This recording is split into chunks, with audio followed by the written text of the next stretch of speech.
Windies সিরিজে মুশফিকুর রহিম, নাজমুল শান্ত না থাকাটা দুশ্চিন্তার। তবে তরুণদের নিজেকে প্রমাণ করার বড় মঞ্চ এই সিরিজ, এমনটাই মনে করেন বাংলাদেশের সাবেক অধিনায়ক মিনহাজুল আবেদীন নান্নু। আর খালেদ মাসুদ পাইলটের মতে টেস্টে ভালো করতে টপ অর্ডারে পারফর্ম করার কোনো বিকল্প নেই। উইন্ডিজে প্রস্তুতি ম্যাচ শেষ, পারফরমেন্সের গ্রাফ খুব একটা খারাপও বলা যাবে না। তবে মূল টেস্টে উইন্ডিজের দল হবে ভিন্ন। স্বাগতিকদের বিপক্ষে পারফর্ম করাটা টাইগারদের জন্য যে বেশ চ্যালেঞ্জিং হবে তা আর বলার অপেক্ষা রাখে না। এর মধ্যে এই সিরিজে আবার শান্ত ও মুশফিকের সার্ভিস পাবে না বাংলাদেশ। অভিজ্ঞদের মধ্যে মিরাজ আর লিটনের উপর থাকবে গুরু দায়িত্ব।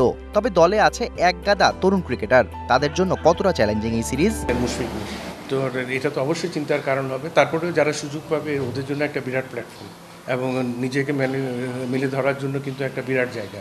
তো সুতরাং সুযোগ আসলে সুযোগটা কাজে লাগানো কিন্তু খেলোয়াড়দের দায়িত্ব। তবে টপ অর্ডার নিয়ে দুশ্চিন্তা সবচেয়ে বেশি। প্রস্তুতি ম্যাচের পর সেটা আরও পরিষ্কার। দলের উপরের ব্যাটারদের রান খরা না কাটলে এই টেস্ট সিরিজ কতটা কঠিন হবে টাইগারদের জন্য। এই মুহূর্তে আমার মানে বাংলাদেশ টিমে কোনো একটা ওপেনারের কথা বলতে পারবেন না যে স্ট্যাবলিশড ওপেনার, ধারাবাহিক ওপেনার যে লাস্ট এক বছর ধরে রানের পর রান করেছে। মাঠের অলরাউন্ডার আমি, আর ঘরের allrounder Taylox. Taylox toilet cleaner, clean মানেই টাইলক্স। পারফরমেন্স নাই বলে তো আজকে এই অবস্থা। আমার কাছে মনে হয় যে এটা যত দ্রুত সম্ভব এটা কিন্তু টিম করে দেবে না, ইন্ডিভিজুয়াল প্লেয়ারকেই করতে হবে। যদি আপনি ইন্ডিভিজুয়ালি ভালো করেন তখন অটোমেটিকলি দেখবেন সবার ইন্ডিভিজুয়াল পারফরমেন্সগুলো যখন জয়েন করবেন তখনই দেখবেন টিমের রেজাল্ট আসবে। সবশেষ 4 সিরিজ হারে টাইগারদের মানসিক অবস্থাও খুব একটা ভালো নয়। তবে সবকিছু ভুলে এবার ঘুরে দাঁড়ানোর পালা। কন্ডিশনও বাংলাদেশের পরিচিত হওয়ায় ভালো একটা সিরিজের আশা করাই যায় এবার।